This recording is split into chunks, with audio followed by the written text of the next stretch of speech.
दलित समुदाय में एकजुटता नहीं है, ये कभी एकजुट हो भी नहीं सकते, क्योंकि बाबा साहेब अंबेडकर की विचारधारा को तिलांजलि देकर इनसे जुड़े तमाम संगठन अपनी स्वार्थ सिद्धि के रास्ते पर निकल गए हैं।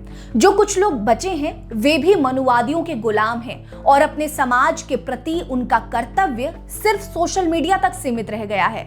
दलितों को अपना गुलाम समझने वाली राजनीतिक पार्टियां ये बात बखूबी समझती हैं और हर बार इन्हें छला जाता है। बावजूद इसके दलित अभी तक एकजुट नहीं हो पाए हैं। देश के कई राज्यों के दलितों में ये बीमारी फैल चुकी है और जिस राज्य में बाबा साहेब ने महाड़ सत्याग्रह किया, उस राज्य के दलितों की मानसिकता अपने समाज के प्रति इतनी बदल चुकी है जिसकी आप प्रतिकल्पना भी नहीं कर सकते। महाराष्ट्र के तेलगांव की एक कहानी ऐसी ही है, जहां दुष्ट स्वर्णों ने शक के बिना पर एक दलित महिला को नग्न परेड कराई, उसके परिवार को प्रताड़ित किया, उसका हुक्का पानी बंद कर दिया, जबकि वो महिला सच में कभी दोषी थी ही नहीं। इसके बावजूद दलित समाज ने ही इस दलित परिवार को पिछले 20 सालों से समाज से बाहर रखा है।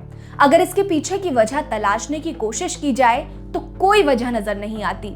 नमस्कार, मैं हूं आपके साथ रीटा और आज की वीडियो में हम महाराष्ट्र के तेलगांव की इस कहानी को समझने की कोशिश करेंगे, जो दलितों के प्रति दुष्ट स्वर्णों की घटिया मानसिकता को प्रदर्शित करती है। कहते हैं समय पंख लगाकर उड़ता जाता है और लगता है पलक झपकी और साल बीत गया, लेकिन महाराष्ट्र के सोलापुर के तेलगांव की रहने वाली 45 वर्षीय मनुबाई का जीवन आज भी वहीं ठहरा हुआ है।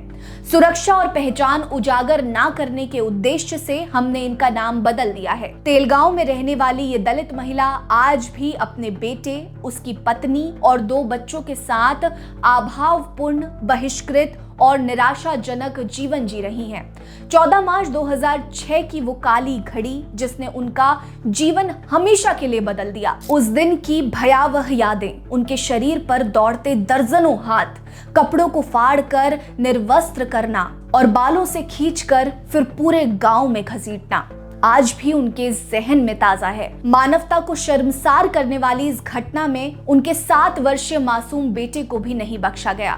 स्कूल से खींचकर लाए गए बच्चे के साथ भी ऐसी ही क्रूरता की गई और माँ बेटे को एक साथ प्रताड़ित किया गया। दरअसल तेलगांव में करीब 2500 के करीब आबादी है, जिसमें 80% मराठा और स्वर्ण लोग हैं। बाकी दलित और पिछड़े समुदाय हैं। मनुबाई चर्मकार समुदाय से हैं, जो अनुसूचित जाति है। पीड़िता के भयावह सार्वजनिक अपमान और गांव में उसके बाद हुए सामाजिक बहिष्कार के पीछे जातिगत भेदभाव, पितृसत्तात्मक नियंत्रण और संदेह का घातक मिश्रण है, जिसमें उसे शक्तिशाली लोगों के लिए खतरा बना दिया। इस गांव में जमकर अवैध शराब बनाया जाता था और अगल बगल के गांव में इस शराब की सप्लाई होती थी। साथ ही गांव में देह व्यापार भी चरम पर था। उसी दौर में मनुबाई का अपने पति के साथ विवाद चल रहा था और तलाक के केस के सिलसिले में उन्हें अक्सर शहर जाना पड़ता था।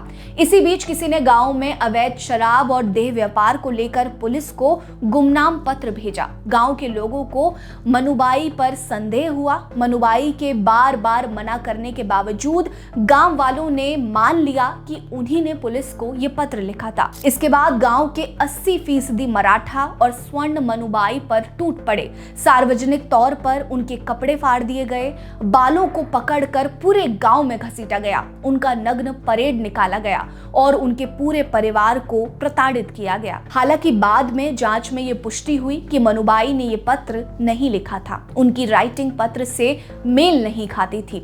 इस घटना ने न केवल उनकी सामाजिक प्रतिष्ठा छीन ली, बल्कि उनके जीवन को डर और असुरक्षा के अंधेरे में धकेल दिया। इस मामले में 2020 में अदालत ने 9 आरोपियों को दोषी करार देते हुए 5 साल की सजा सुनाई, लेकिन ये सभी आरोपी जमानत पर रिहा हो चुके हैं और खुलेआम घूम रहे हैं। मनुबाई और उनका परिवार इन दोषियों से लगातार खतरा महसूस कर रहा है। इस घटना के बाद मनुबाई के परिवार को साल 2006 में पुलिस सुरक्षा दी गई थी, लेकिन साल 2023 में बिना किसी सूचना के ये सुरक्षा हटा ली गई, जिसके बाद अब एक बार फिर से इस परिवार के ऊपर खतरा मंडराने लगा है। आपको बता दें कि गांव के लोगों ने इस घटना के बाद मनुबाई के परिवार का सामाजिक बहिष्कार कर दिया। इतना ही नहीं, स्थानीय स्थानीय स्वर्णों के आगे वहां के 20% दलित लोग भी झुक गए और उन्होंने भी मनुबाई की कोई मदद नहीं की। आज भी इस परिवार को वहां के दुकानों का राशन नहीं मिलता। राशन के लिए इन्हें घर से 7 किलोमीटर दूर जाना पड़ता है। इस परिवार को गांव में कोई भी किसी भी फंक्शन में नहीं बुलाता। गांव में इनसे कोई बात नहीं करता। साल 2020 में कोर्ट ने मनुबाई को 2006 से 2020 तक के लिए मुआवजे का आदेश दिया था, लेकिन अब तक उन्हें कोई वित्तीय सहायता नहीं मिली है। अब उन्होंने 1 करोड़ 10 लाख रुपए मुआवजे की मांग की है। द मूक नाइक की एक रिपोर्ट के अनुसार इस पूरी घटना में प्रशासन और समाज दोनों का रवैया चौंकाने वाला है। दलित अधिकार कार्यकर्ता नागसेन सोनारे का कहना है, ये घटना दिखाती है कि कानून और पुलिस की मौजूदगी के बावजूद जातिगत भेदभाव और अन्याय को चुनौती देना कितना मुश्किल है। हमने सरकार से मांग की है कि मनुबाई और उनके पूरे परिवार को शहरी क्षेत्र में पुनर्वासित किया जाए, लेकिन अब तक कोई कदम नहीं उठाया गया। सरकार, कोर्ट और प्रशासन सब इस मामले को लेकर आंख मूंद कर बैठे हुए हैं। ये कहानी सिर्फ मनुबाई की नहीं है, ये समाज में व्याप्त जातिगत भेदभाव और अन्याय की गहरी सच्चाई को उजागर करती है। ये घटना हमें ये सोचने पर मजबूर करती है कि आज भी भारत में जातिगत भेदभाव और पितृसत्तात्मक सोच कितनी गहराई तक जमी हुई है। अदालत का बेरुखापन, सरकार की मानसिक नग्नता और लंगड़े लूले हो चुके प्रशासनिक व्यवस्था को लेकर आप क्या सोचते हैं, हमें कमेंट सेक्शन में जरूर बताएं। और अगर आपके आसपास भी कोई ऐसी कहानी है, कोई ऐसी कहानी जन्म ले रही है, तो वो भी हमें बताएं। बने रहिए हमारे साथ। नमस्कार।